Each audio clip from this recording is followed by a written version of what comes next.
नमस्कार, मी पद्मा तुमचं सर्वांचं स्वागत करत आहे. आज मी तुम्हाला सोयाबीनची एकदम मटणासारखी छान अशी टेस्टी भाजी मी करून दाखवणार आहे. तर आपण लगेच रेसिपीला सुरुवात करूया. हे पहा, आता मी ही सोयाबीन हे ना हे अर्धा तास मी गरम पाण्यामध्ये भिजवून ठेवलेलं आहे. बघा, छान भिजलेलं आहे. शिजून नाही घ्यायचं, गरम पाण्यात भिजून घ्यायचं. याला शिजून जर कोणी शिजून घेतं तर भाजीची चव नाही लागत. हे गरम पाण्यात मी अर्धा तास भिजत घालून त्याला मी एकदम ह्याच्यात सगळं पाणी निथळून काढलेलं आहे. आणि आज मी तुम्हाला लोखंडाच्या कढईमध्ये भाजी करून दाखवणार आहे. एकदम टेस्टी होते. पहा, मटणासारखी भाजी लागते. लोखंडाच्या कढईमध्ये कुठल्याही भाज्या केल्या तरी त्याची टेस्ट छानच लागते. एवढंच की भाजी शिजली की लगेच काढून घ्यायची, म्हणजे भाजी काळी होत नाही.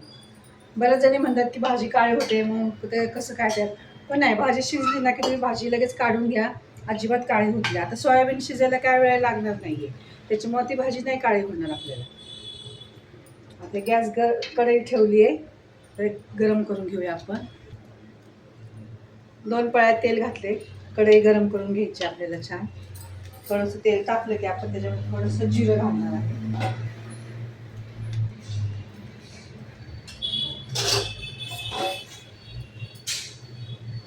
एकदम टेस्टी अशी भाजी आपण करूया आज. थोडंसं जिरं आणि मी त्याच्यामध्ये हे घालणार आहे. पहा, सिमला मिरची घालणार आहे मी ह्याच्यामध्ये. हे पहा, हे सिमला मिरची मी 2 घेतलेत. ही मिरची तुम्ही भाजीत टाकलेल्या भाजीला एकदम छान टेस्ट येते, म्हणून ही मिरची आपण फोडणीत घालायची. एकदम बारीक चिरली, बघा, एकदम बारीक चिरली. बारीक क्रश पण नाही करायची, पण बारीक चिरून घ्यायची ही मिरची.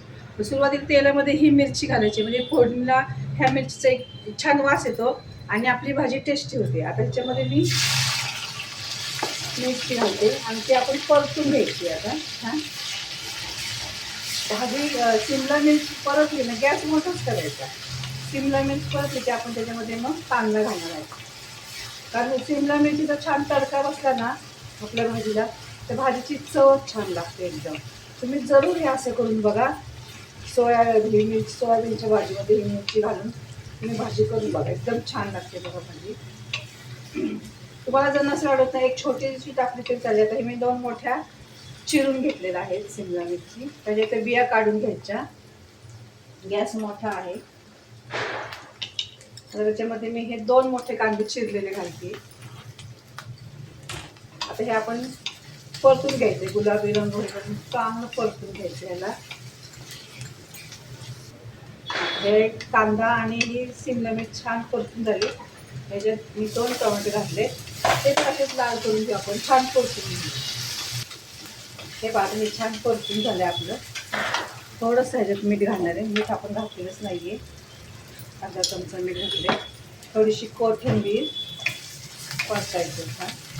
तर ह्याच्यामध्ये मी आलं लसूण पेस्ट घालणार आहे. आलं लसूण कोथिंबीर वाटलेली ह्याच्यामध्ये.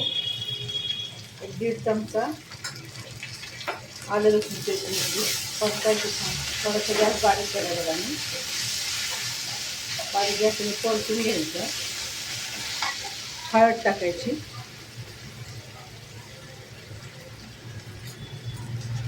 धना पावडर टाकायची.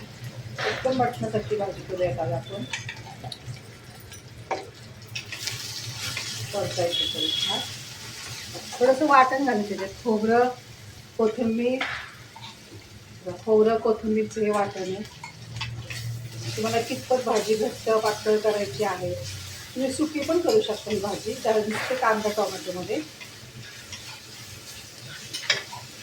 1-1.5 चमच्याने वाटण घातलं. त्याच्यामध्ये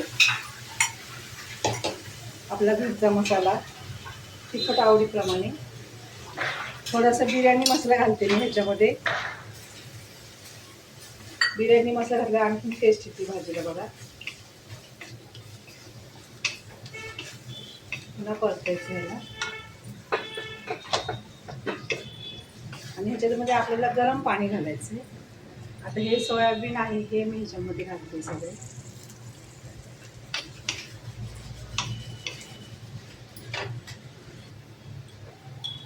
थोडं मीठ घालूया आपण ह्याच्यामध्ये. मग असे अर्धा चमचा घातलेले. आणि ह्याच्यामध्ये गरम पाणी घालायचं. आता ह्याला शिजायला वेळ लागणार नाही.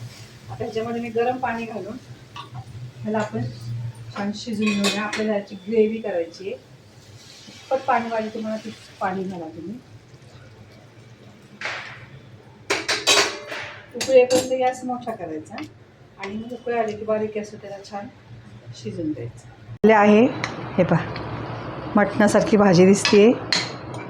एकदम छान शिजली. ह्याला शिजायला वेळ लागत नाही. ह्याला फक्त 10 ते 15 मिनटं शिजवायची असते. हे पहा आता आपण काढून घेऊया. आता गॅस बंद करते मी. आता ही भाजी आपण काढून घेऊया. हे पहा ही अशी मस्त आणि झणझणीत मी सोयाबीनची भाजी तुम्हाला करून दाखवली आहे. अशा पद्धतीने तुम्ही करा, एकदम सुंदर लागते. मुलं आवडीने खातील ही भाजी. आणि मला कमेंट्समध्ये सांगा ही भाजी तुम्हाला कशी वाटली. आणि माझ्या चॅनल लाईक सबस्क्राईब जरूर करा. आणि दिवाळीच्या तुम्हाला सर्वांना खूप खूप शुभेच्छा. धन्यवाद.